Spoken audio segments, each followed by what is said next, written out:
সমগ্র পৃথিবীতে এমন অনেক অলৌকিক মন্দির রয়েছে যেগুলির আলাদা আলাদা অলৌকিক গল্প রয়েছে। তেমনি সারা বিশ্বে ভগবান শিবের অনেক মন্দির রয়েছে।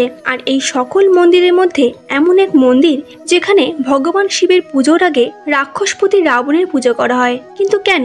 যাকে আমরা রামায়ণে একজন খলনায়ক হিসেবে দেখে এসেছি তাকে কেন পুজো করা হচ্ছে এই মন্দিরে? এর পেছনে লুকিয়ে আছে এক গভীর রহস্য। আজ আমরা আপনাকে এমনই একটি রহস্যময় শিব মন্দিরের কথাই বলতে চলেছি। এই অলৌকিক ও রহস্যময় মন্দিরের নাম কমলনাথ মহাদেব মন্দির।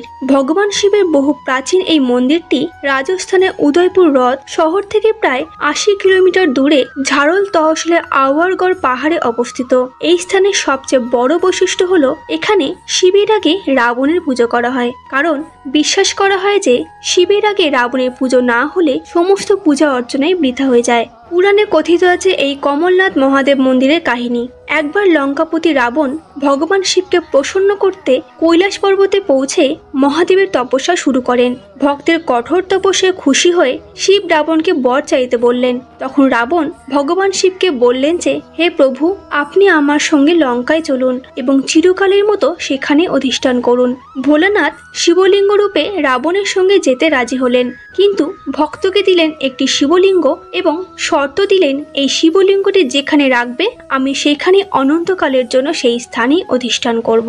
এদিকে কৈলাস থেকে লঙ্কা দীর্ঘ যাত্রায় রাবণ ক্লান্ত হয়ে পড়েন। এরপর সকল দেবতারা বিষ্ণুর কাছে পৌঁছায় এবং অনুরোধ করেন মহাদেবকে যেন যে কোনো উপায় লঙ্কায় পৌঁছানো থেকে বাধা দিতে, কারণ মহাদেব লঙ্কায় পৌঁছলে রাবণকে বধ করা অসম্ভব। এরপর শ্রী বিষ্ণু বরুণ দেবকে বলেন তার উদরে প্রবেশ করার জন্য। এর ফলে দেবঘরের কাছে রাবণের লঘু সংখ্যা হয়। রাবণ কি করবেন তা বুঝে উঠতে পারেন না। তখনই সেখানে এক গোয়ালার বেশ ধারণ করে বিষ্ণু পৌঁছে যান। রাবণ সেই গোয়ালাকে শিবলিঙ্গটি ধরিয়ে নিজের লঘু সংখ্যা নিবৃত্তি করতে যান। বরুণ তার পেটে উপস্থিত থাকার কারণে বেশ কয়েক ঘন্টা ধরে রাবণ লঘু সংখ্যা করতে থাকেন। এই সুযোগে বিষ্ণুরূপী গোয়ালা শিবলিঙ্গ সেই স্থানেই রেখে দেন। রাবণ ফিরে এসেও সেই শিবলিঙ্গ আর তুলতে পারেন না। তারপর থেকে সেইখানে শিবলিঙ্গটি স্থাপিত হয়ে যায়। এই স্থানের নাম হয় বৈদ্যনাথ ধাম। এটি এবার রাবণেশ্বর ধাম নামেও পরিচিত। এই সকল ঘটনায় শ্রী বিষ্ণুর ছলনা তা রাবণ বুঝতে পারল। এরপর তিনি উদয়পুরে এই স্থানে রাবণ পুনরায় তপস্যা শুরু করেন। রাবণ প্রতিদিন ১০০ পদ্মফুল দিয়ে ভগবান শিবের পুজো করতেন। এই করতে করতে রাবণের প্রায় 12.5 বছর কেটে গেল। এইদিকে ব্রহ্মা জানতে পারলেন যে রাবণের তপস্যা সফল হতে চলেছে। তখন তিনি তার তপস্যা ব্যর্থ করতে পুজোর সময় একটি পদ্মফুল কমিয়ে দেন। পরে রাবণ যখন দেখলেন যে একটি পদ্ম কম, তখন তিনি নিজের মাথা কেটে শিবকে অর্পণ করলেন। রাবণের এই ভক্তিতে ভগবান শিব সন্তুষ্ট হলেন এবং বরদান স্বরূপ লঙ্কাধিপতি রাবণের নাভিতে অমৃতকুণ্ড স্থাপন করলেন। সাথে আরও বলেন এখন থেকে এই জায়গা কমলনাথ মহাদেব নামে পরিচিত হবে। এরপর শিবলিঙ্গের স্থাপনা হবার বহু শতাব্দীর পর মহারানা প্রতাপ যখন আবারগড়ে দুর্গে ছিলেন, তখন তিনি এখানে স্থাপিত শিবলিঙ্গ স্থানে মন্দির নির্মাণ করেছিলেন।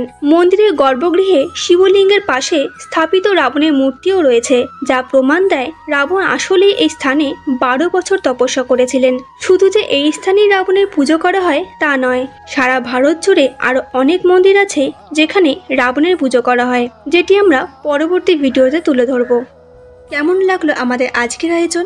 ভালো লাগলে অবশ্যই লাইক করতে ভুলবেন না। ফিরে আসবো আবারও অন্য কোনো তথ্য নিয়ে। ততক্ষণ ভালো থাকবেন এবং এই রকম আরো সনাতন ধর্ম সম্পর্কিত ভিডিও পেতে আমাদের পুরাণ কাহিনীর সাথে থাকুন। ধন্যবাদ।